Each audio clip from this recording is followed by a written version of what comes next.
They told me I was useless and would get nothing from the family business, but at Christmas dinner, I revealed I secretly bought it for $12 million. And now they all work for me. The announcement came right after Mom brought out her famous apple pie, as if my brother Marcus had been waiting for the perfect dramatic moment to drop his news.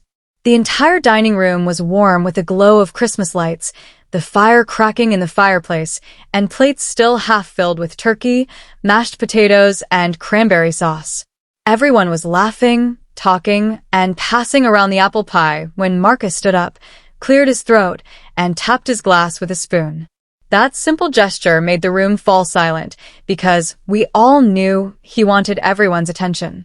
With a smug smile plastered on his face, Marcus raised his glass and announced that Dad had officially decided to pass down the family business to him.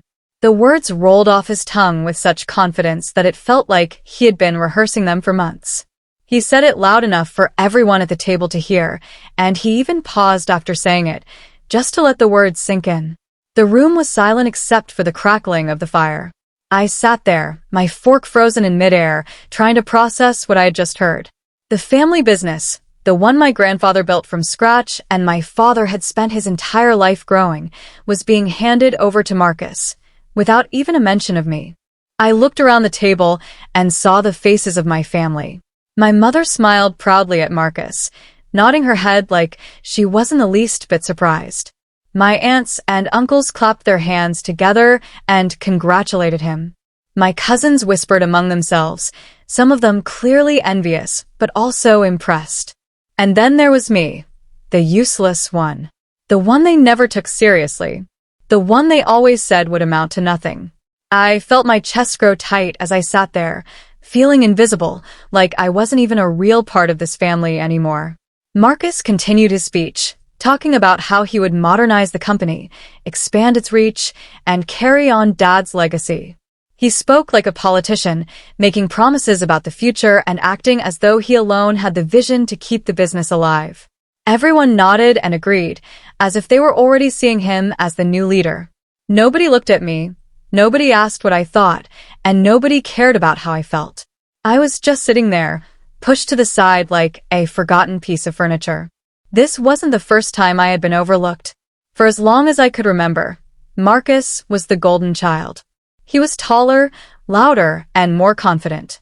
He played sports, he got the girls, and he always had Dad's approval. Whenever we were kids and played games in the backyard, he always made the rules, and I was expected to follow them. If I complained, everyone told me to stop whining. If he won, they cheered for him. If I won, they said it didn't matter. That pattern continued into adulthood. Marcus got the best opportunities, the best support, and the best praise, while I was always told I was too quiet, too weak, or too unfocused. So when Marcus made that announcement, it felt like the final confirmation of everything they had ever told me. That I was useless. That I would get nothing. That my place was on the sidelines, watching while Marcus got everything. I forced a smile on my face because I didn't want to give them the satisfaction of seeing how much it hurt. But inside, I was burning. I remember my dad looking straight at me after Marcus spoke. He didn't say anything directly, but his eyes told me everything. They said, "This is what I've decided. Accept it." There was no room for debate. No room for discussion. Just a silent expectation that I would sit there and swallow the fact that I was being written out of the story. What they didn't know, what none of them knew, was that for the past few years, I had been working quietly, patiently, and strategically behind the scenes. I didn't complain, I didn't argue, and I didn't fight with them out loud. Instead, I focused on my own plan. A plan that would one day flip everything upside down. At that table, while everyone was cheering for Marcus and treating me like I was nothing, I kept my composure. I ate my slice of apple pie slowly, even though I could barely taste it because my mind was too busy thinking about the secret I had been carrying. A secret that would soon change everything. A secret that would prove once and for all that I was not useless. That I was not weak. That I was not going to be left with nothing. But that night, I stayed silent. I let Marcus have his moment. I let my parents bask in their pride. I let the relatives laugh and celebrate. And I sat there quietly, patiently, waiting for the right time. As everyone at the table sat in shock from my announcement, the room fell into a silence that felt heavy and almost unbearable. The sound of the clock on the wall ticking slowly became the only noise filling the room. I could see my brother Marcus, whose face turned red as his fork slipped from his hand and clattered against his plate, breaking the silence for a brief second. My mother looked between us, clearly confused and unsure of what to say, while my father's eyes narrowed at me, trying to understand if I was joking or speaking the truth. I took a deep breath, leaned back in my chair, and spoke calmly because I wanted each word to land with full weight. I said, "Yes, you heard me right. The family business you all said I could never handle, the same company you all laughed about behind my back, the one you assumed would always stay with Marcus and the rest of you. It belongs to me now. I bought it. Every share. Every piece of it. And I paid $12 million to make sure there was no way for anyone to take it back." The shock grew deeper. My uncle coughed loudly as if he was trying to clear his throat, but his eyes stayed glued on me, filled with confusion. My aunt leaned forward as if she could not believe what she had just heard. My cousins whispered to each other, clearly unsure whether to laugh, get angry, or just stay quiet. For years they had treated me as a weak link, as someone who would always be beneath them, but in that moment I saw their faces turn pale with the realization that everything had changed. Marcus slammed his hand against the table so hard that the glasses shook and a few drops of wine spilled onto the white tablecloth. His voice was loud, almost cracking with rage as he shouted, "This is a joke. This can't be real. There's no way you could afford something like that. You don't have the brains or the strength to pull off a deal that big. Tell everyone the truth. You're lying because you're jealous of me." I smiled calmly, because for the first time in my life, I felt power in a room where I had always felt small. I looked him directly in the eye and said, "You think I'm lying? Call the lawyers. Call the office. Call anyone you want. The papers were signed last week. The deal closed yesterday. As of this morning, every single one of you works for me. If you want to keep your jobs, you will show up on Monday and follow my lead. If you don't like it, you're free to walk away. But remember, this business is mine now, and without it, most of you have nothing." The color drained from Marcus's face as he realized I wasn't playing a game. My father slowly put his fork down and folded his hands together, watching me carefully. His voice was much quieter than Marcus's, but carried a heaviness that filled the room. He said, "How did you do this? Where did you even get that kind of money?" I leaned forward, rested my arms on the table, and let out a small laugh. "You all never paid attention to me because you thought I was weak, that I would never succeed. But while you were busy underestimating me, I was building my own path. I invested, I worked, I built connections you could never dream of. And instead of wasting my energy trying to prove myself to you, I waited for the right time. That time came when the business was struggling, and I bought it before you could even see what was happening. You always told me I was useless, but tonight you're looking at the owner of everything you took for granted." The tension in the room grew so thick that even breathing felt heavy. My mother tried to speak, her voice trembling, saying, "Son, this isn't how family should be. We're supposed to be together, not against each other." I turned to her and softened my expression slightly because I didn't want to hurt her, but I needed her to understand. I said, "I wanted family. I wanted respect. But all of you denied me that. You laughed at me, excluded me, called me worthless. I'm not here to destroy family, but to finally take my place in it.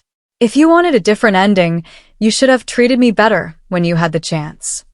Marcus still tried to fight back, his words spitting out like fire. "This doesn't change who you are. You'll never be a leader. No one will follow you." But I could already see in the eyes of the rest of the family that his words held no power anymore. They knew the truth. They knew the balance of power had shifted completely, and no matter how much they resisted, their future was in my hands now.